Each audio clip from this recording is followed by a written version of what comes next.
ഒരു സാരോപദേശ കഥ വായിക്കുകയുണ്ടായി.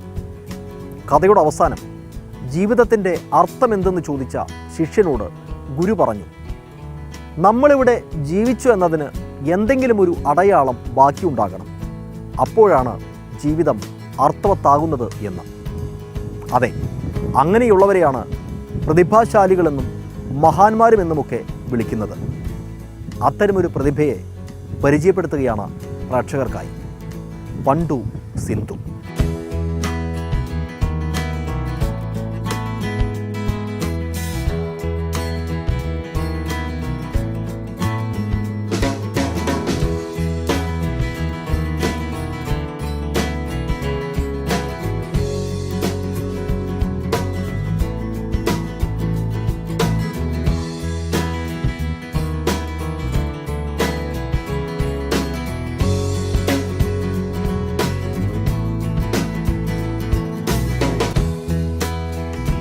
പഞ്ചായത്ത് വകുപ്പിൽ പെർഫോമൻസ് ഓഡിറ്റ് സൂപ്പർവൈസർ തസ്തികയിൽ ജോലി നോക്കുന്ന പണ്ടു സിന്ധു 60% ശാരീരിക വൈകല്യമുള്ള, എല്ലുപൊടിയെന്ന അപൂർവമായ അസുഖമുള്ള ഒരു കുടുംബിനിയാണ്. എന്നാൽ ഇപ്പോൾ തൻ്റെ ഔദ്യോഗിക കൃത്യനിർവഹണം ചിട്ടയായി നടപ്പിലാക്കിയതിന് ഇവരിപ്പോൾ പഞ്ചായത്ത് പ്രതിഭാ പുരസ്കാരം തദ്ദേശ വകുപ്പ് മന്ത്രി ഡോക്ടർ കെ ടി ജലീലിൽ നിന്ന് ഏറ്റുവാങ്ങിയിരിക്കുന്നു. ജന്മന ഇങ്ങനെയായിരുന്നില്ല സിന്ധു. കേന്ദ്ര ഗവൺമെൻറ്റിൽ റെയിൽവേ ജീവനക്കാരനായ വിശ്വനാഥൻ പാർവതി ദമ്പതികളുടെ മകളായി ജനനം. അച്ഛൻ്റെ ജോലിയുമായി ബന്ധപ്പെട്ട വിവിധ സംസ്ഥാനങ്ങളിലായി കുട്ടിക്കാലം. ആന്ധ്രയിലെ കമ്മം ജില്ലയിൽ ഇലന്തു എന്ന സ്ഥലത്തായിരുന്നു കുഞ്ഞു സിന്ധുവിൻ്റെ ആദ്യ നാളുകൾ. ജനിച്ചു വീഴുമ്പോൾ തുടുത്ത് പഴം പോലെയിരുന്ന തൻ്റെ കുഞ്ഞിന് വിശ്വനാഥൻ സിന്ധു എന്ന് പേരിടുമ്പോൾ ഫ്രൂട്ട് എന്ന് അർത്ഥം വരുന്ന തെലുങ്ക് പദമായ പണ്ടു എന്നുകൂടി കൂട്ടിച്ചേർത്തു. അങ്ങനെയാണ് പണ്ടു സിന്ധു എന്ന കൗതുകകരമായ പേര് ലഭിക്കുന്നത്. 3.5 വയസ്സുവരെ ഓടി നടന്ന ഒരു പെൺകുട്ടി.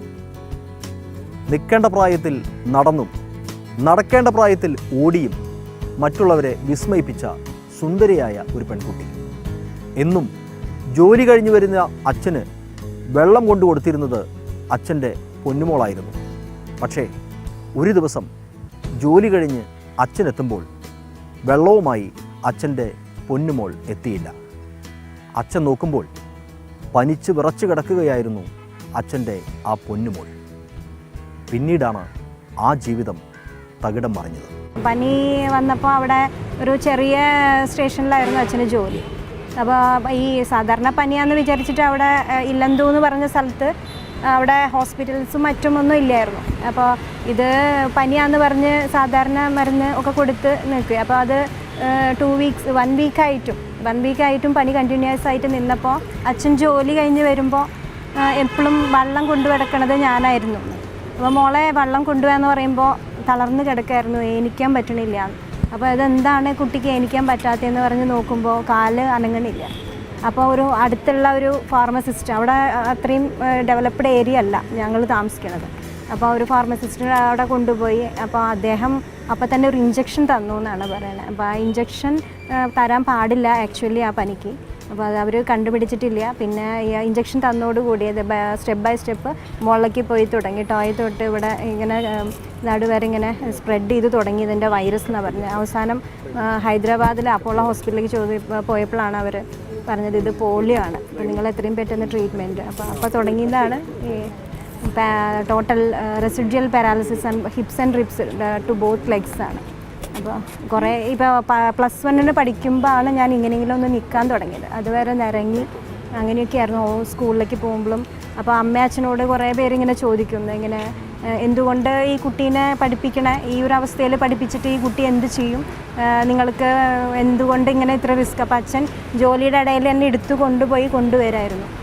അപ്പോൾ ജോലിയിലും അച്ഛന് ഹയർ ഒഫീഷ്യൽസിൽ നിന്ന് ചീത്ത കേൾക്കും, എന്തുകൊണ്ട് ഇങ്ങനെ നിങ്ങൾ ബുദ്ധിമുട്ടിയിട്ട് കൊണ്ടുപോകണേ, വെറുതെ എന്തിനാ വിശ്വനാഥൻ ചീത്ത കേൾക്കണേ എന്നൊക്കെ പറയത്തില്ല. അപ്പോൾ അച്ഛൻ അപ്പോഴും പറയും, എൻ്റെ മോൾ ആദ്യം അവനവൻ്റെ ചോറ് സമ്പാദിക്കണം, ബാക്കിയുള്ളതൊക്കെ കൂട്ടിച്ചേർക്കപ്പെടും, അവൾ പഠിക്കണം എന്നാണ് പറയാറുള്ളത്. അപ്പോൾ ഞാൻ 7th വരെ ആക്ച്വലി നേരിട്ട് എക്സാം എഴുതുമായിരുന്നു. എപ്പോഴും റെഗുലറായിട്ട് പോകാൻ പറ്റില്ല, ഓപ്പറേഷനും മറ്റു ചികിത്സകളും ആയുർവേദ അതൊക്കെ ആയിട്ട്. അച്ഛൻ്റെയും അമ്മയുടെയും വാത്സല്യ കരുതലിൽ ശാരീരിക അവശതകളെ മറികടന്ന് വിദ്യാഭ്യാസം.